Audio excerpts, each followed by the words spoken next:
Yeah, I get it. I get it. I get it. The problem with Cat Williams' interview is that if you are a person who is in tune with yourself, and I especially hear a lot of women talk about how they have an inward intuition and they keep getting bad results. Cat Williams, with his interview with the Sharp guy, said 2024 will be the year of reckoning, truth or whatever. Which count? Okay. So for you all who are ordinary 365-day groupies, this so-called year of 2024, exposing the so-called celebrities, the real brands out here, and how they supposed to crumble and be brought to justice and brought to light. What's also going to be revealed in 2024 is how you all, the people, have built your houses on these foundations. See, when they was talking that black elegant shit, man, I wasn't with that. When P. Diddy was talking about that revolt shit, I don't see him as a revolutionary. Black people are sold on images. They sold on images. And he was a part of the imagery.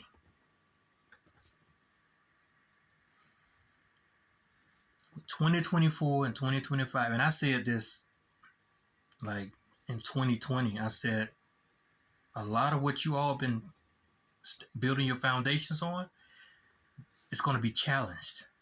I said this way before this Cat Williams, and I said way before because a lot of you all think Jesus take the wheel, God got me, I'm black and I'm beautiful, I'm a patriotic American. That shit don't mean nothing in the real world. It sound good coming out your mouth, but in the real world, all that shit is going to get challenged. It's going to get tested. And so when you ask me the question, what do I think about P. Diddy's Black Excellence and the Revolt and Cat Williams' so-called interview, man, that shit is elementary. People that don't think outside the box, they are moved by that kind of dialogue. I'm not. This shit is not about celebrities being exposed. This is about these ordinary ass peasants, these groupies that give them that $1 million and that $1 billion. It's about their ass being exposed. The fact that their asses have been sitting there building their houses. The Bible talks about these kind of people. You know that man that built his house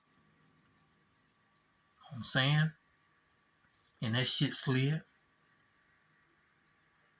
That man that built his house on rocky ground, that shit would ever take root.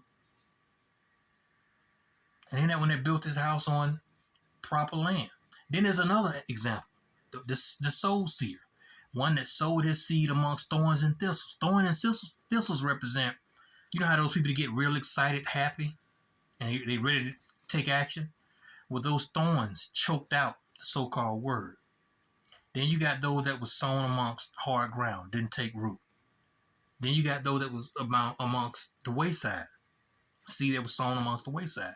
And then, of course, you had the fourth, those that were sown on good ground. All this hype about exposing celebrities, man, come on, man. Celebrities are like ordinary people. They have jobs. Their jobs is on the silver screen.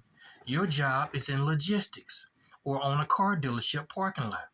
Or your job is cooped into some type of cubicle in a federal office somewhere, like corporate somewhere. Their job is on a silver screen. I'm tired of ordinary ass people, man, thinking that they got this. They don't. And so this so-called reckoning, this exposure, it's not about exposing celebrity because they've been having certain sexual appetite. It's like a junkie, bro. Have you not seen certain people that get a certain income? I don't give a damn if it's working for the company, the city. When that man got that extra source of income and that chick got that extra, what they do? They go and do what they want to do with it. Whether that be gamble at the casino, whether that be show up at that stripper spot. People that have extra resources, extra money, they're going to play. And celebrities are their employees. That's why they can get blackballed. What y'all boy name with the afro, Kaepernick? That boy's an employee. That's why he can get set the fuck down. Y'all be putting too much faith in the wrong fucking people, bro. And that's why y'all about to get y'all issue. Everything that you ordinary people have been building your houses on, they not only gonna slide and crumble, y'all, the shit, some of y'all drive a certain automobile cause some shit you seen in a hip-hop video or an R&B video. Some of you chicks wear your hair a certain way because of K. Michelle or Mary J. Blige. Some of you dudes attempt to engage in a certain gangster lifestyle. See, I've been on both sides of the gun, you hear me? I've been the shooter and I've been shot at. And I hit who I shot at. And so the overall objective is this. The problem is not Hollywood industry. It's you people. It's you ordinary ass people. Some of you women are brilliant. You educated. You can influence colleges, universities, community colleges, organizations. And I've seen this shit. Who do you bring on stage to talk to your youth? T.I. He's sagging. Jay-Z, he's sagging. But on your way to this seminar, there's a young boy standing on the corner, teenager, 20-something years old. He's sagging. He turned around and he's doing this shit. Because he's infatuated with hip-hop. And he turns to his immediate right, and he's waiting to cross the street, and you sitting there, and you frown on him because he got saggy jeans. And you can read the brand of his underwear. But you headed to a coliseum, a university, to hear a Jay-Z or a T.I. give encouragement on youth. And when they pull up, these niggas got on gold chains, and you can read the brand of the underwear that they read. Now, Jay-Z, not so much now, but y'all remember them days when y'all was calling up them hip-hop artists, and they was pulling up that kind of way. And so don't get mad at the person that really, really living that, and then you embrace the person that speak lyrically about the person that really, really living that. And that's what makes you a groupie, you know?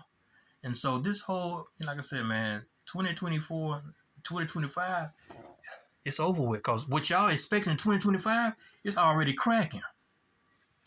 This emergence in certain entities and agencies is necessary. I remember when Bush was in office. They intensified what was called Falcon. Like Atlanta Falcons, exclude the S. Falcon. Falcon meant federal and local cops operate nationwide. That's why you might have the goddamn feds pull up, and this nigga here just got a truancy or contempt of court dealing with child support. Well, because of his community and where he live at, and perhaps even his background, we're going to pull up with more than just local police.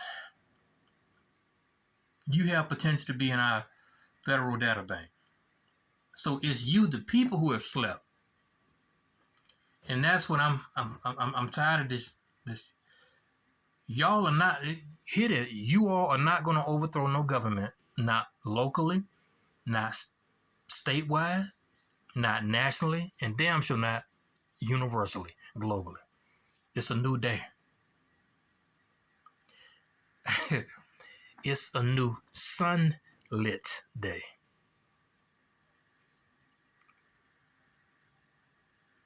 Y'all cast ballots about this.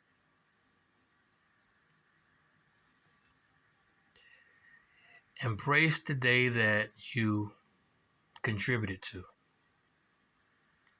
And so in essence, when you speak in terms of, and why, celebrities are getting called out, Usher this, Justin Bieber this, P. Diddy this, I look for Snoop Dogg to get caught up because the nigga over there in Chicago,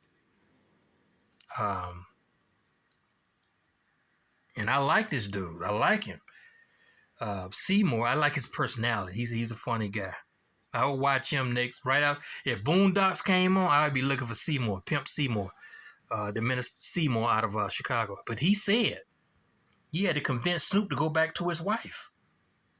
And so come on, Snoop, you claim to be an uncle, everybody's uncle, but how do a pimp out of Chi-Town convince you to go back to your wife and your husband responsibilities? You can't be out here executing to be an uncle over everybody, homie. And somebody out of Chicago, Seymour, he said that. He convinced you to go back to your wife. And so now the question is, P. Diddy gave you a shout out, you and Dre, on this one of the previous Super Bowls. Come on, man. All y'all that's caught up.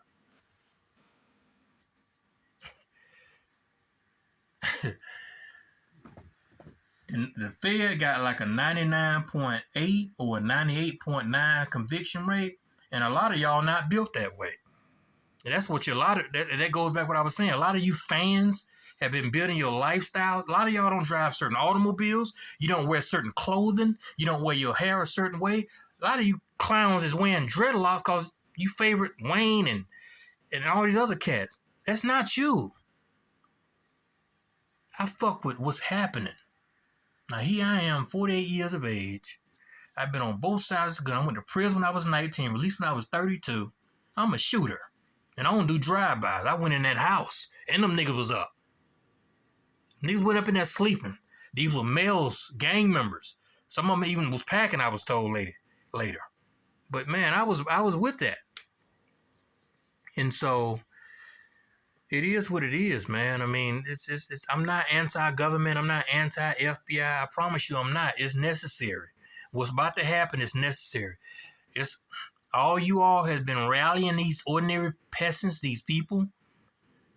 They're going to be sat down, and for all you peasants who have built your livelihoods on images, personalities, and life, entertainment, watch how your shit start crumbling. Because a lot of what y'all been TV evangelists, the rest of them, Eddie Rome, and all the rest of them, it's necessary. Hey man, that's the only way I can,